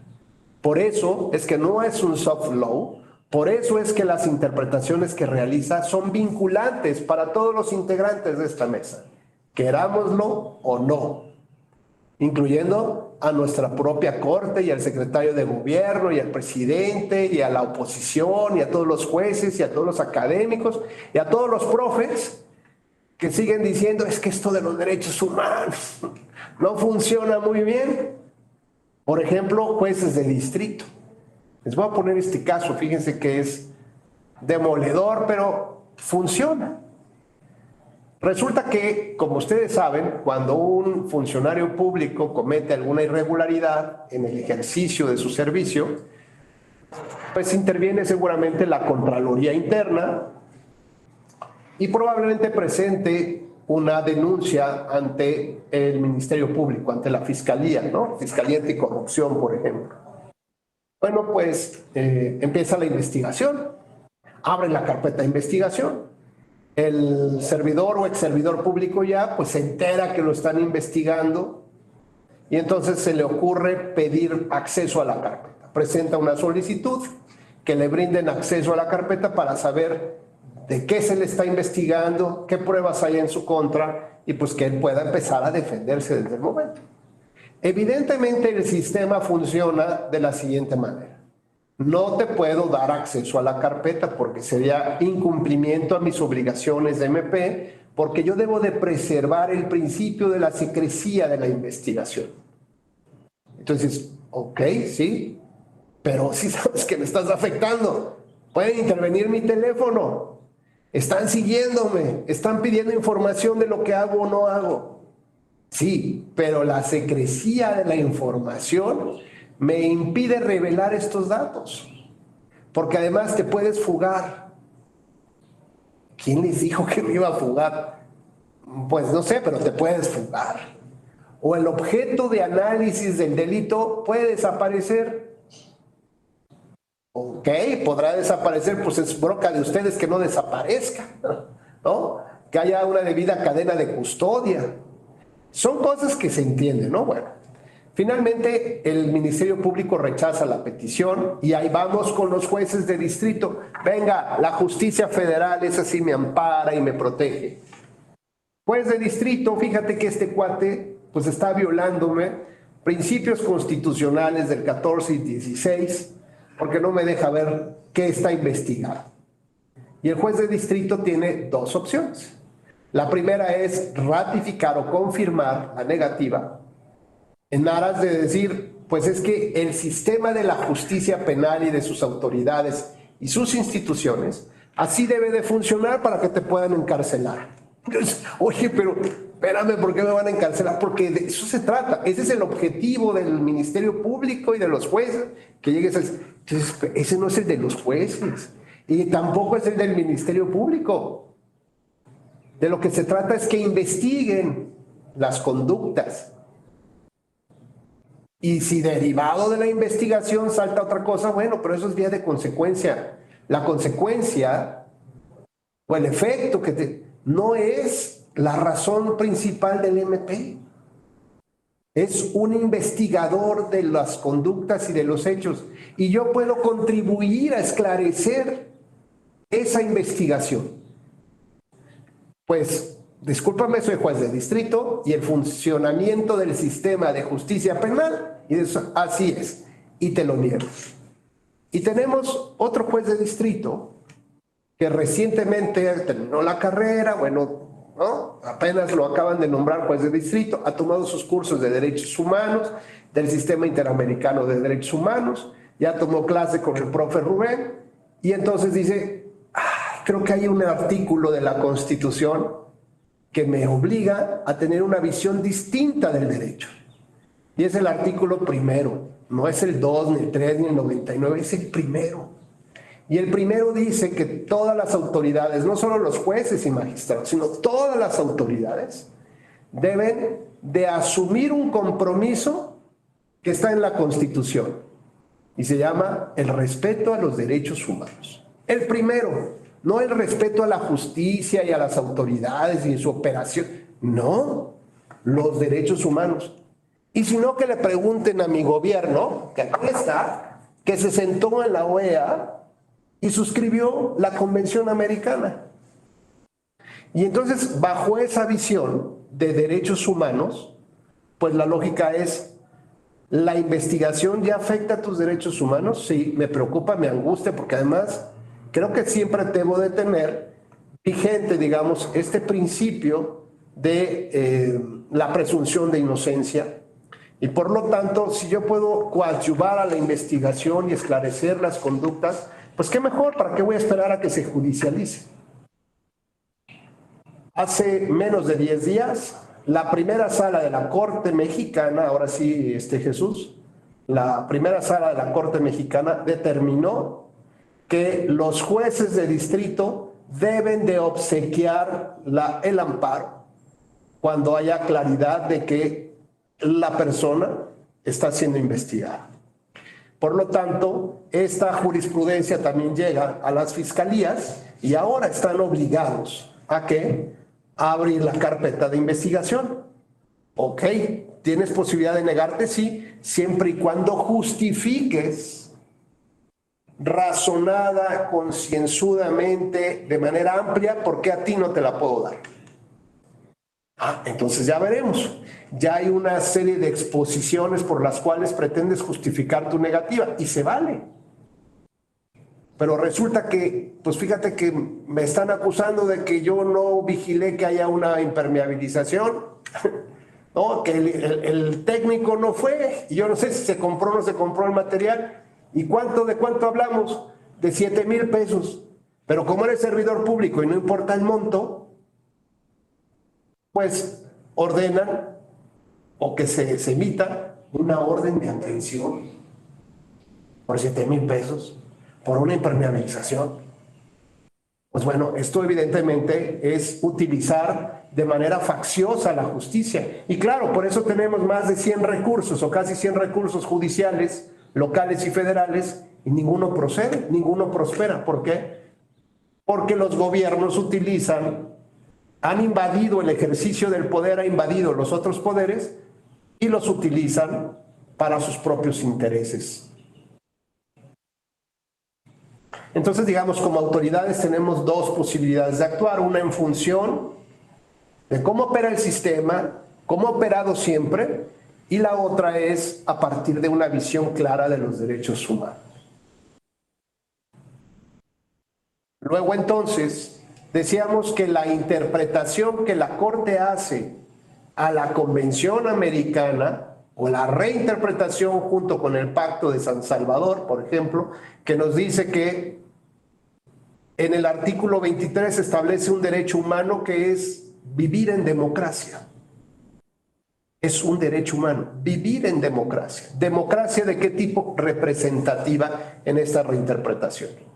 Con lo cual, esto significa que es como si aquí estuviera el gobierno de México y de Argentina y de Brasil y estuviéramos firmando otro convenio que dijera, o una adenda al artículo 23 y que reconociera que vamos a respetar vivir en una democracia representativa. Y que cualquier cosa que no sea eso, seríamos culpables ante este concierto internacional. Entonces ahora veamos. Puede ser que actuemos otra vez como el agente del Ministerio Público, que resolvamos los casos de la democracia representativa en términos de cómo tradicionalmente ha operado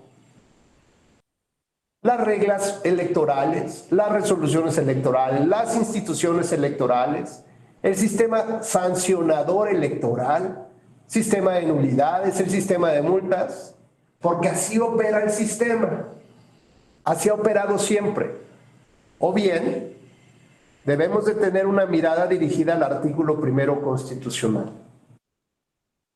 Porque dependiendo de dónde nos coloquemos, hay un mundo de diferencia. Esto vendría a ser prácticamente un rompimiento, digamos, de la manera tradicional como vemos el derecho, y ahora cómo lo vamos a ver en términos de los derechos humanos. Porque entonces vamos a ver ya casos prácticos de cómo cambia ese mundo de aplicación práctica, no solamente es filosófica, sino jurídicamente cómo los jueces tendrían que empezar a actuar. De entrada, el juez de distrito va a empezar a revocar las negativas de apertura de las carpetas. De entrada, los ministerios públicos, cuando les empiezan a revocar, pues van a tener que empezar a justificar, pero como no son buenos argumentadores, pues van a tener que tomar cursos de argumentación jurídica para poder justificar sus determinaciones, y va a beneficiar a una escuela que ofrezca los cursos de argumentación jurídica para los ministerios públicos. Pero además va a dar oportunidad a que los litigantes puedan saber cuáles son los argumentos mediante los cuales están justificando la negativa de apertura del expediente y entonces ahora sí poder impugnarlos. O el tema de la prisión preventiva oficiosa. Ya nadie, creo que en su sano juicio, bueno, todavía sí, seguramente, van a emitir de a tiro por viaje de manera automática. Tocas el timbre, no tocas el botón y suena un timbre. Tocas el botón y te concedo en automático la prisión preventiva oficiosa porque así está en la ley. Así está en la Constitución. Y le van a decir a ese juez, oiga, ¿no ha visto las noticias de la semana pasada? No, ¿cuál? Pues que la Corte Interamericana ya resolvió. Pues hasta que mi legislación y mi legislador soberano no determine, no lo voy a hacer. Oiga, pero es que por ese tipo de resoluciones nos condenaron a los mexicanos, bueno, a México, por resoluciones como las que usted está emitiendo. Estas nuevas generaciones, yo no las entiendo. Bueno, pues eso podrán decir seguramente algún par de jueces que no quieran, o par de ministros o ministras, ¿verdad? Que no quieran acatar las disposiciones que emita la Corte Interamericana. Así que bueno, dijimos que una de las funciones centrales de la Corte Interamericana es la interpretación de los alcances de cada uno de estos textos que aparecen en la misma Convención Americana. Y por otra parte, la resolución de casos. Casos que se les someten vía la Comisión Interamericana, acuérdense, que asume el caso de las víctimas o familiares de las víctimas, considera que fracasó la negociación política, un posible convenio político, y lleva el caso entonces a judicializarlo ante la Corte Interamericana. Entonces ya tiene una función contenciosa en la que se resuelven los casos. ¿Y esto qué implica? Bueno, pues implica que el Estado es el que está sentado justamente en el banquillo de los acusados. Y lo que resuelva la Corte, pues es como si aquí estuviéramos todos los jueces, ¿no? Y estamos analizando el caso, nuestro colega, y decimos, sí, compadre, Jesús, la regaste. Pues ahora hay que reparar. Oye, pero es que yo no estuve ahí, no importa, Jesús. Ahora tú eres el representante del gobierno. Y en el sentido común, ¿no? En el sentido común, pues tienes que actuar de esta manera, ¿no? Esta sería nuestra lógica de actuar en el consenso. Así tendrías que haber actuado y así tienes que reparar el daño. Oye, pero es que no se vale porque mira que eran otras... Pues sí, compadre. Pero bueno, para que no haya dudas de ese sentido común, hay que plasmarlo otra vez por escrito. Y se elaboran nuevos convenios y nuevos tratados internacionales. Bueno, pues además de lo contencioso está la supervisión de sentencias. Yo recuerdo que recién regresaba yo de la Corte Interamericana, se dictó la solución del caso Radilla Pacheco. Se lo recordarán ustedes, ¿no? Seguramente lo tienen presente, el caso Radilla Pacheco, que motivó justamente la reforma al artículo primero constitucional y con eso ya un cambio de paradigma en la comprensión y aplicación del derecho. Esta resolución tenía unos efectos determinados. Esta resolución lo que señalaba era, entre otras cosas, que los jueces deberían de ejercer un control de convencionalidad. Porque ustedes recordarán que un poco antes de esas fechas había una jurisprudencia o varias jurisprudencias donde la Corte mexicana decía que ella era, ¿cómo decían? Aquí solo mis chicharrones truenan. Así decía un comercial hace muchos años. Y decía, aquí solamente yo soy el que hace el control de constitucionalidad. Incluso al Tribunal Electoral una vez le dijo, y a ti ni se te ocurra, ¿eh? Porque por acá se presentó una solicitud de contradicción de tesis entre la primera sala y una de la Corte y la sala superior, y la Corte resolvió que no había contradicción. Un poco la idea de que para que haya caldo de albóndigas se necesitan albóndigas.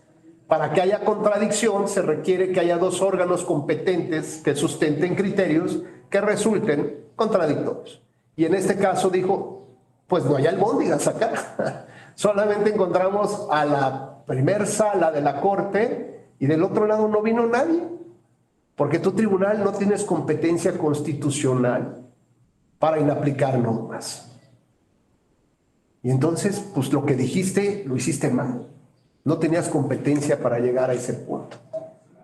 Porque solo nosotros somos los que podemos ejercer el control de la Constitución. Y eso se vio reflejado también en algunas jurisprudencias de este tribunal que le decían a los tribunales locales: tú no puedes ejercer control constitucional, solo en materia electoral nosotros. E incluso le dijo al IFE y a los institutos electorales locales: ¿y ustedes? Solamente son meros aplicadores del derecho.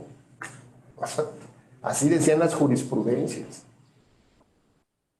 Bueno, pues la Corte, en el caso Radilla Pacheco, ordenó que todos los jueces federales en materia penal tuvieran conocimiento de la Convención Americana, que la leyeran, que vieran las jurisprudencias de la Corte y que entendieran que podían ejercer un control de convencionalidad difuso. Es decir, que no solamente la Corte lo podía hacer, sino cualquier juez, bueno, y en particular los jueces federales penales. Así que, bueno, pues en una gran discusión que tuvieron los ministros de la Corte, que decían: ¿y por qué nosotros? Pues que sea el Consejo, la Judicatura. ¿Y por qué nosotros si la sentencia viene dirigida hacia el gobierno mexicano? ¿Por qué nosotros tenemos que hacerlo? Y ante este debate empezaron a cambiar los criterios de interpretación de jurisprudencia del artículo 133, de cómo se establece la jerarquía normativa. En esa jerarquía normativa se decía que la Constitución es la ley fundamental, la ley más importante, la ley de leyes, decía, ¿no? Y abajito de ella, los tratados internacionales. Y abajito de ella, de los tratados, las leyes federales. Y abajito de ella, las leyes locales. Y no hace mucho que teníamos una pésima concepción de la jerarquía normativa. Porque el propio artículo determina que las leyes fundamentales es la Constitución, los tratados internacionales y las leyes que de ella emanan. En ningún momento nos decía que la ley federal era superior a la ley local, ni que el tratado internacional estaba por debajo de la Constitución. Sino ese artículo nos dice: las leyes fundamentales es la Constitución, los tratados internacionales que México celebre y las leyes que de ellas emanan. Bueno, pues todo supone que todas las leyes emanarán de la propia Constitución, tanto las leyes federales como las leyes locales. Así que todo ese paquete es la ley fundamental. Pues trabajo le costó a la Suprema Corte reconocer eso. Y hasta la fecha ha determinado que, digamos así, la máxima interpretación es decir: si la Constitución presenta un mayor desarrollo del ejercicio de ese derecho fundamental o humano en comparación a la Constitución, a la Convención, hay que respetar la Constitución. Pero si la Convención Americana o los criterios de la Corte Interamericana han evolucionado más allá de lo que nosotros tenemos, entonces significa que hay que acatar eso. Y me parece en cierto sentido que está bien. Lo que importa es maximizar el derecho humano, ya sea que esté en la Constitución o cómo se ha desarrollado en la Convención Americana y en los diversos tratados internacionales. Así que bueno, entonces esta resolución determinaba que México tenía que capacitar a sus jueces federales en materia penal a ejercer un control de convencionalidad. Y gracias a Dios tuve la fortuna de haber sido invitado como el primer orador por invitación de la Corte Mexicana. Yo creo que evidentemente tomando en cuenta esta experiencia que recién llegaba yo de la Corte Interamericana, y me invitó como primer orador en la región norte, donde abrió nacionalmente las conferencias de capacitación. Y me acuerdo muy bien que un magistrado, me acuerdo de dónde, de qué circuito era, de qué estado estaba, me dijo algo así como: pues mire, a mí hasta que no me reformen la ley de amparo, yo voy a seguir aplicando la ley de amparo. Así que sus tratados internacionales y la Convención Americana me la paso por el arco del triunfo. Algo así, palabras más menos, ¿no? Entonces yo me acuerdo que sí me molesté, porque además se me hacía una falta de respeto que se le dijera así, habiendo también consejeros de la Judicatura Federal, se estaba transmitiendo a nivel nacional en los distintos circuitos, que todos los jueces del país estaban concentrados viendo estas conferencias de capacitación. Y le dije, pues mire, por mí, yo lo que podría sugerirles respetuosamente es que vaya a su oficina, tome su ley de amparo y lo tire a la basura. Porque hoy no habrá más ley de amparo que el respeto a los derechos humanos. Y si su ley de amparo no garantiza, como está garantizando las resoluciones de la Corte Interamericana, pues de nada le va a servir su ley de amparo. Y le dije, y por último, lo único que le quiero decir es, porque ya estaba parando, ya se quería ir, ¿no? Y le dije, y antes de que se vaya, permítame decirle algo. El hecho de que usted esté sentado aquí, no piense que es una invitación de los consejeros de la Judicatura. Usted forma parte del oficio de cumplimiento que México va a remitirle a la Corte Interamericana, porque lo que estamos haciendo aquí es capacitarlo por una orden de la Corte Interamericana. Así que su presencia implica justamente dar cumplimiento a una sentencia de la Corte Interamericana. Y entonces ya saben, como en la prepa, todos, ¡híjole!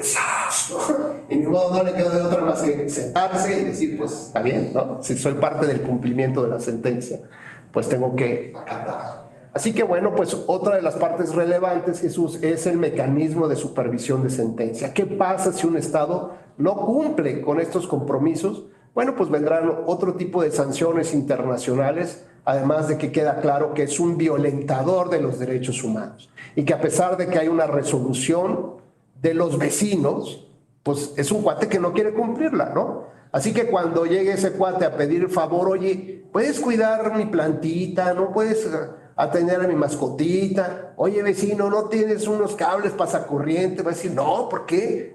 Pues porque no te lo voy a prestar, porque es un cuate que no cumple con los convenios, no cumples con los tratados y terminas siendo aislado de la comunidad internacional. ¿Eso qué quiere decir? Que efectivamente no hay mecanismos que obliguen a que el Estado cumpla con la sentencia. Digamos, no hay una policía internacional que venga y detenga, pues ¿a qué? Porque el culpable es el Estado en términos generales.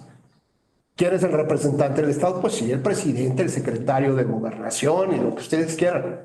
Pero no viene una policía, no hay una policía internacional que venga y que lo meta a una cárcel, ¿no? Por incumplimiento, o que le quite dinero, ¿no? Que le congele cuentas, no. Pero digamos, esto parte nuevamente del sentido común, un sentido común más refinado de entendimiento de que si nos sentamos a una mesa a tomar acuerdos, hay que respetarlos. Y quien no lo respete, pues ya sabes lo que pasa. En el sentido común es la segregación, la expulsión del sistema. Y claro, cuando venga un sifón, cuando venga un huracán, y levantes la mano para decir, oigan, ayúdenos porque nos estamos muriendo de hambre, manden agua, manden médicos, pues a lo mejor sí te lo mando, pero pues arrástrate un poquito, ¿no? Y ahora te vas a comprometer a hacer más cosas en función de toda la operación de los Estados americanos. ¿Se entiende, digamos, esta parte de que no hay una forma de ejecutar las sentencias, pero sí hay una vigilia permanente de cómo se acatan las sentencias, porque además el juez presidente de la Corte Interamericana todos los años rinde su informe del cumplimiento de las sentencias. Y entonces ahí sí, delante de la OEA, pues les dice, ¿qué creen? México no cumplió, México está en desacato, México no puede ser, no quiere hacer, México no está legislando en favor de la democracia o de los derechos humanos. Y además ustedes saben, por ejemplo, que hay, por ejemplo, en los tratados del TECMEC, entre otras cosas, hay un capitulado especial del cumplimiento y garantización, que garantiza, pues, que se compromete a respetar los derechos humanos, por ejemplo, de los traileros, de los que entran a la ciudad, ¿no? De los que transportan, de los compromisos laborales, en fin, una serie de cosas. Y entonces, bueno, pues tú sabes si ya te sientas a negociar con un cuate que tradicionalmente viola los derechos humanos, que además se le reconoce mediante sentencias que lo está violando, se le pide que repare el daño y se hace el tío Lolo. Pues entonces tú ya sabes de qué va a negociar con esa persona y en qué términos terminarías negociando con ese país, ¿no? Es como tratar de negociar ahora con Venezuela, ¿no? Con Nicaragua, con Cuba o con otros países de la región donde no se respetan los derechos humanos. También ejerce una función consultiva. Esto lo vamos a platicar el día de mañana. Vamos a platicar principalmente de una opinión consultiva que le formuló el gobierno de Colombia a la Corte Interamericana para que interpretara justamente el artículo 23 de la Convención y determinara si la reelección es un derecho humano. Y en el caso concreto, si la reelección indefinida en el cargo de presidente de la República, de una república como el caso de Colombia, es un derecho humano. En el caso de que no fuera, si podría prohibirlo, o si bien lo prohíbe, pues a lo mejor estaría afectando un derecho humano. Así que no le quedaba muy claro para dónde tenía que actuar, si regularlo o prohibirlo como tal. Y bueno, pues en esta opinión consultiva, ¿qué es lo que hace la Corte, Jesús? Pues es otra vez interpretar. Interpreta directamente la Convención y por lo tanto sus interpretaciones directas son como si todos los miembros de la OEA estuvieran sentados interpretando ese artículo. Por lo tanto, las respuestas a la función consultiva también es jurisprudencia obligatoria o vinculante.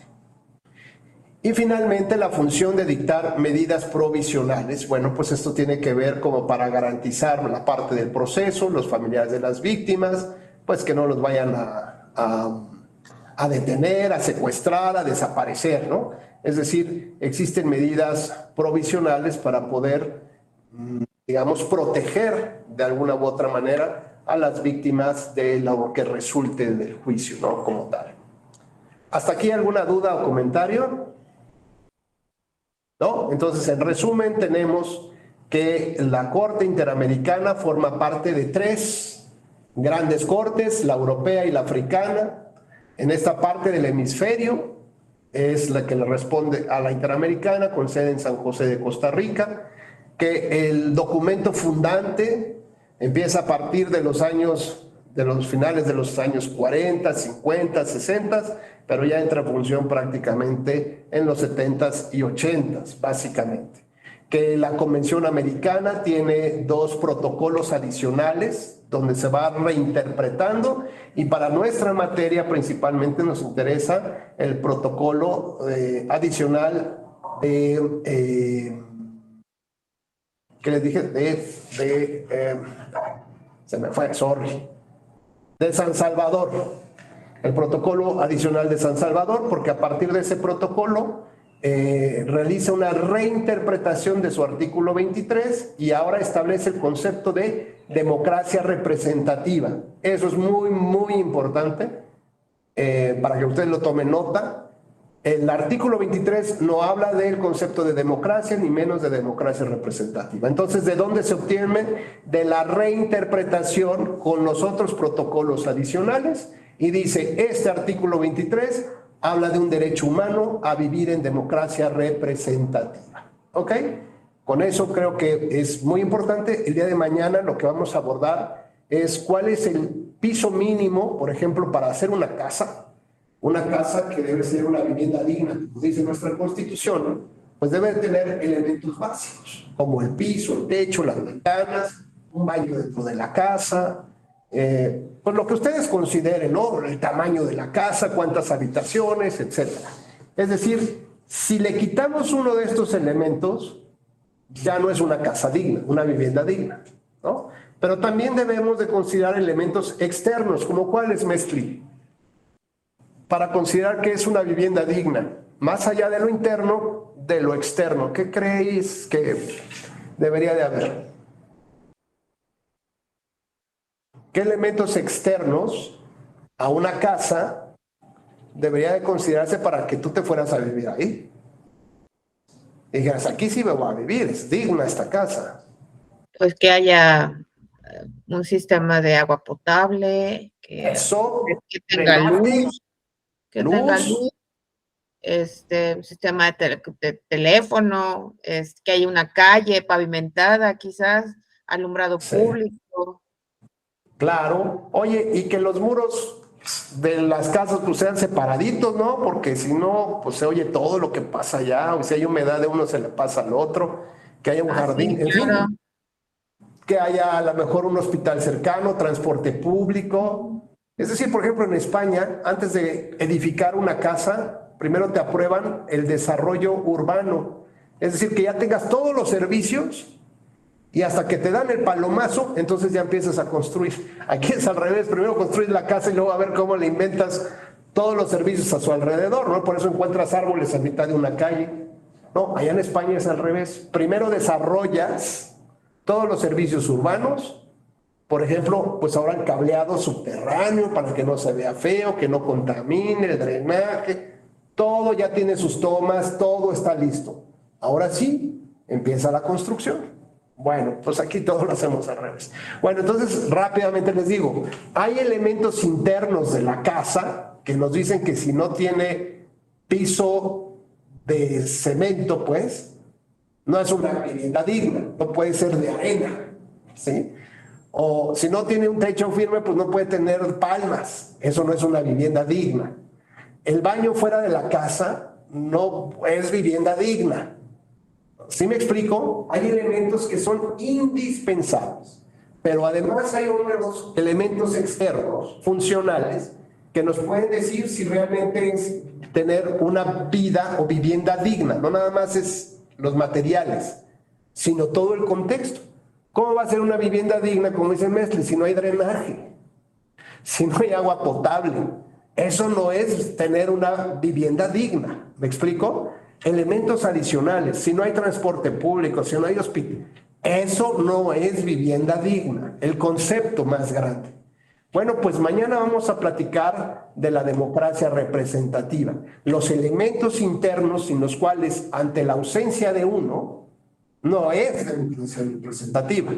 Pero también hablaremos de los elementos externos que la deben de rodear para saber que estamos viviendo en el concepto de democracia representativa. Por ejemplo, si no hay un órgano, digamos, autónomo, independiente, profesional que organice las elecciones, no hay democracia representativa.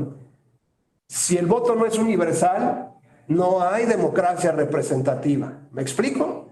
Son elementos básicos. Si falta alguno de ellos, no hay democracia representativa. Y analizaremos los elementos externos para considerar que vivimos en un concepto de democracia representativa, como cuál, por ejemplo, la transparencia del gobierno, sistema anticorrupción del gobierno, como cuál, periodismo crítico, como cuál, pluralismo político importante, derivado ¿de qué? De la democracia interna de los partidos políticos. ¿En qué sentido principalmente? Que se elija en contienda interna o selección interna a sus aspirantes para ser los candidatos y que no sea decisión del presidente del partido quiénes son los candidatos, porque esos candidatos no van a representar a la ciudadanía, van a estar vinculados de manera directa con los intereses de quien los propuso. Si este tipo de elementos, más otros que vamos a ver, no existen o están colgados con alfileres, pues de la misma manera, nuestra democracia, nuestro concepto de vivir en democracia representativa está colgado con alfileres. Y cualquier viento, pues podrá tumbarlo. Son elementos que forzosamente se requieren porque vivimos, digamos, porque ese artículo 23 no lo reconoce como un derecho humano, así como la libertad de tránsito, la libertad de expresión, el derecho a la vida, todo este catálogo que vimos, el derecho al nombre, ¿no? El derecho al acceso a la justicia, pues así también sumemos entonces el derecho humano a la democracia representativa. Pues hasta aquí quedaría esta charla. Gracias Ricardo, Jesús, Mesli, principalmente gracias a ustedes. Son muy gentiles de haber mantenido su cámara encendida durante estas 2 horas, porque luego ya creo que esto de estarle hablando a la computadora cuando ya no hay nadie más del otro lado, pues me da como que ya, digo, a lo mejor no estaré oyendo voces raras, viendo visiones. y hablarle 2 horas a una computadora así, pues como que no se me hace muy sano. Así que nuevamente les agradezco mucho que hayan mantenido sus cámaras abiertas. Les deseo que pasen muy bonita noche y nos vemos mañana a la misma hora. Muchas gracias, buenas noches. Al contrario, gracias, que descansen. Gracias.